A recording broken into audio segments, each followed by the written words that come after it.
राधे राधे विचित्र भक्तिर आउ एक अध्याय को आपन को स्वागत। आज हेउची पवित्र अँला नवमी राधापाद दर्शन। ओडिशा रे जगन्नाथ संस्कृति रे प्रति पर्वर धार्मिक महत्व रही। सेथिमध्यरु अँला नवमी एक भिन्न विशेषत्व रही। भक्तों मनरे विश्वास रही जे अँला नवमी रे राधापाद दर्शन कले बहुत सुफल मिले। पांजी अनुसार प्रतिवर्ष कार्तिक मास शुक्ल पक्ष नवमी तिथि रे यह पालन करा जाए। बहु संख्यार महिला भक्त ए पर्व को श्रद्धार सह पालन करती। ए पर्व रे मुख्यतः अँला गछ को पूजा करा जाउथिबा बेले राधापाद दर्शन करा जाए। हिंदू शास्त्र मत अनुसार यही पर्व रे महिला मानकर देवी लक्ष्मी और पवित्र अँला गछ प्रति भक्ति को दर्शाए। आसंतु देखिबा अँला नवमी रे काहेकि राधापाद दर्शन करा जाए।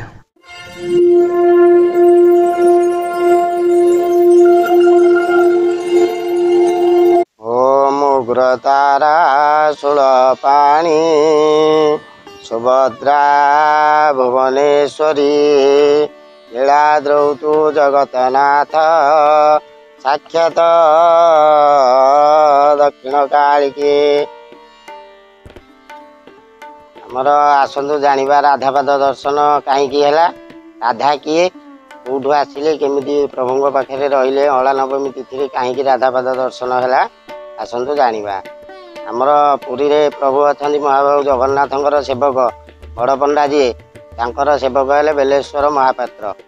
बेलेश्वर महापात्रंकर गोटे झील थिला जेहेतु ता ना लक्ष्मी। से झील प्रतिदिन सकाळ ठू संध्या भितर प्रभुंकर जाइकी सब सेवा करे। तांबूल ठू फूलमाल ठू तुलसी माल ठू संध्या दीपदान करी लक्ष्मी घर को जाए।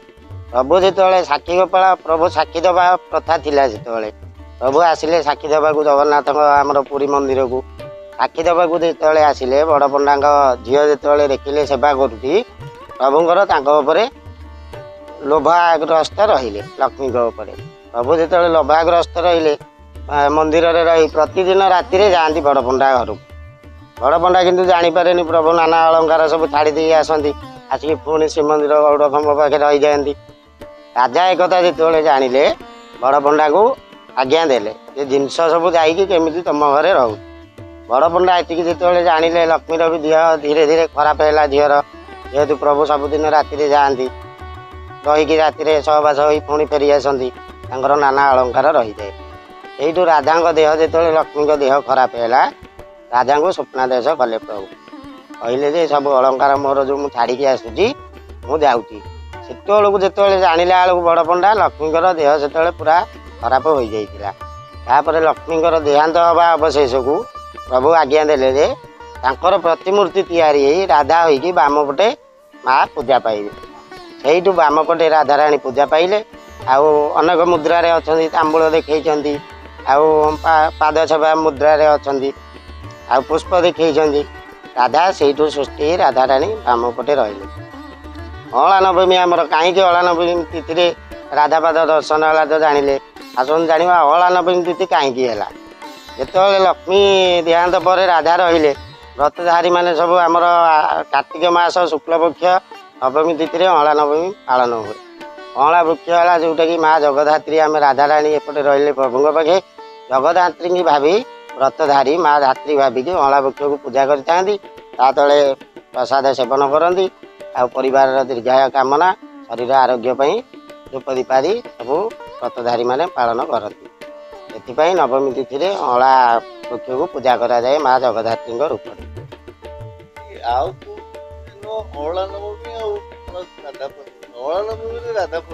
से दिन पूरा प्रभु राधा देहांत होता राधा से प्रतिष्ठित होते से दिन यही नवमी तिथि शुक्लपक्ष कार्तिक मासर शुक्लपक्ष नवमी तिथि प्रभु राधांकर प्रतिष्ठा होते जो देहांत है लक्ष्मी से राधा होगी आसी प्रभु बामा अंगरे रहिले।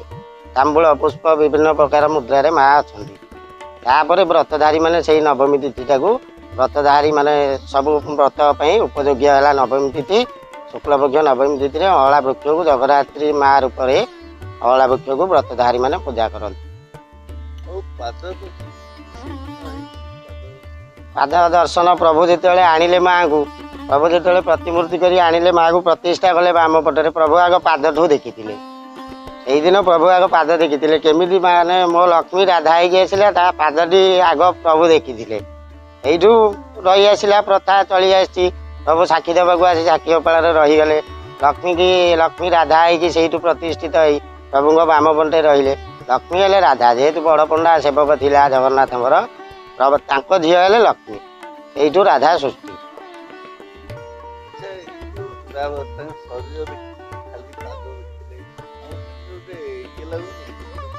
ନାଇଁ, ପ୍ରଥମ ପ୍ରଭୁ ପୁରା ପାଦ ଦର୍ଶନ କରିଥିଲେ ନିଜେ ପ୍ରଭୁ। ସ୍ୱୟଂ ମହାପ୍ରଭୁ ପାଦ ଆଗ ଦେଖିଥିଲେ। ସେଇଠୁ ପାଦ ଦେଖିଲା ପରେ ଶ୍ରୀଅଙ୍ଗ ଦେଖିଥିଲେ, କିନ୍ତୁ ଆଗ ପାଦକୁ ନଜର କରିଥିଲେ। ସେଥିପାଇଁ ଆମର ପ୍ରଥା ଅଛି ବିବାହର, ସେଇଠୁ ପ୍ରଭୁଙ୍କ ପ୍ରଥାକୁ ନେଇ ଚଳି ଆସିଲା। ପୁଅ ଝିଅ ବିବାହର ଭିତରେ ପୁଅ ଗୋଟିଏ ଥର ନାରୀର ପାଦକୁ ସ୍ପର୍ଶ କରେ ପତ୍ନୀର, ଏଇ ବେଦୀ ଉପରେ। ତାପରଠୁ ପତ୍ନୀ ସଦାବେଳ ପାଇଁ ପତିର ପାଦ ସ୍ପର୍ଶ କରିବ, କିନ୍ତୁ ଆଉ ପୁରୁଷ ପତି ଛୁଇଁ ପାରିବନି ପତ୍ନୀର ପାଦକୁ।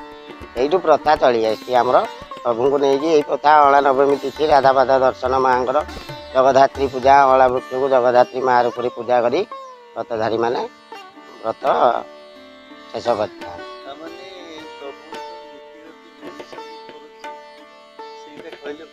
ନା, ସେଇଟା ପ୍ରଭୁ ନିଜେ ତିଆରି କରି ଛାଡ଼ିଛନ୍ତି। ସେଇଟା ଯିଏ ପ୍ରଭୁ ଯୋଉ ଲୀଳା କରିଛନ୍ତି, ଆମର ମନୁଷ୍ୟ ବି ସେଇ ଲୀଳା କରି କରି ଚାଲିଛନ୍ତି।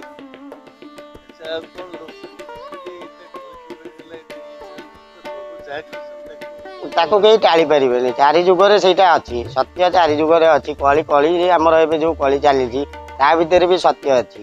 ସତ୍ୟ ନାହିଁ, ସୂର୍ଯ୍ୟ ଚନ୍ଦ୍ର ଆସୁଛନ୍ତି, ଆମର ନିଶ୍ୱାସ ପ୍ରଶ୍ୱାସ ଯାଉଛି, ଆମେ ଦେବତା ବୋଲି ମାନୁଛେ କାହିଁକି? ଆଜି ଭୋରୁ ମା ଆମର ମଙ୍ଗଳ ଆଳତି ହେଲା ମାଆଙ୍କର। ତାପରେ ଦନ୍ତ ବନ୍ଦନ ହେଲା, ଦାନ୍ତ ଘଷିଲେ, ମୁଖ ଧୁଆ ହେଲା। ମୁଖ ମାର୍ଜନା ପରେ ମଙ୍ଗଳ ଆଳତି ଆରମ୍ଭ ହେଲା।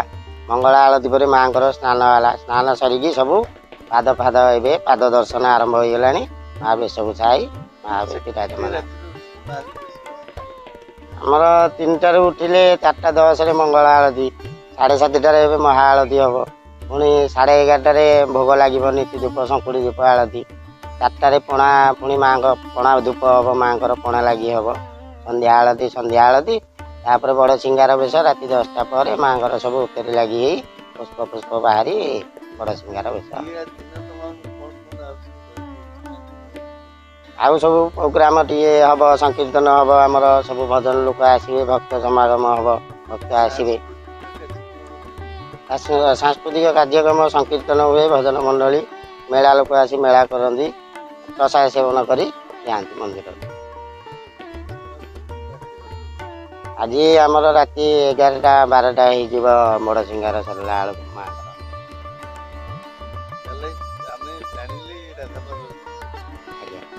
ସେଇଠୁ ମା ସୃଷ୍ଟି, ମା ତ ସେଇଠୁ ଲକ୍ଷ୍ମୀଠୁ ମା ରାଧା ସୃଷ୍ଟି ହେଲେ। ଆଉ ସାକ୍ଷୀ ରହିଥିଲେ ପରା କୃଷ୍ଣ। ଜଗନ୍ନାଥ ଡାକିଥିଲେ ପ୍ରଭୁଙ୍କୁ ବୃନ୍ଦାବନରୁ। ସାକ୍ଷୀ ଦେବାକୁ ପ୍ରଭୁ ଆସି ଲକ୍ଷ୍ମୀକି ଦେଖାହେଲେ। ଲକ୍ଷ୍ମୀକି ଯେତେବେଳେ ଦେଖିଲେ ବଡ଼ ପଣ୍ଡା ଯିଏ ବେଲେଶ୍ୱର ମହାପାତ୍ର ତାଙ୍କ ଝିଅକୁ, ପ୍ରଭୁଙ୍କର ଲୋଭାଗ୍ରସ୍ତ ହେଲେ। ପ୍ରଭୁ ସେଇଠି ରହିଗଲେ ସାକ୍ଷୀ ଦେଇକି, ସାକ୍ଷୀ ଗୋପାଳ ନାମରେ ପରିଚିତ ହେଲେ। ରାଧା ଆସି ସେଇଠି ସୃଷ୍ଟି ହେଲେ, ମା ବି ସେଇଠି ବାମାଙ୍ଗରେ ରହିଲେ। ପୁଷ୍ପ ତାମ୍ବୁଳ ବିଭିନ୍ନ ମୁଦ୍ରାରେ ମା ସେବା ଆଶାରେ ମା ରହିଲେ ରାଧା। ଆଉ ମା ସେଇଠି ଚୁମ୍ବକୀୟ ଶକ୍ତି ଅତି ମାନେ ନିର୍ଗୁଣ, ସେଇଟା ତ ଆମେ ଗାଇଲେ ସରିବନି।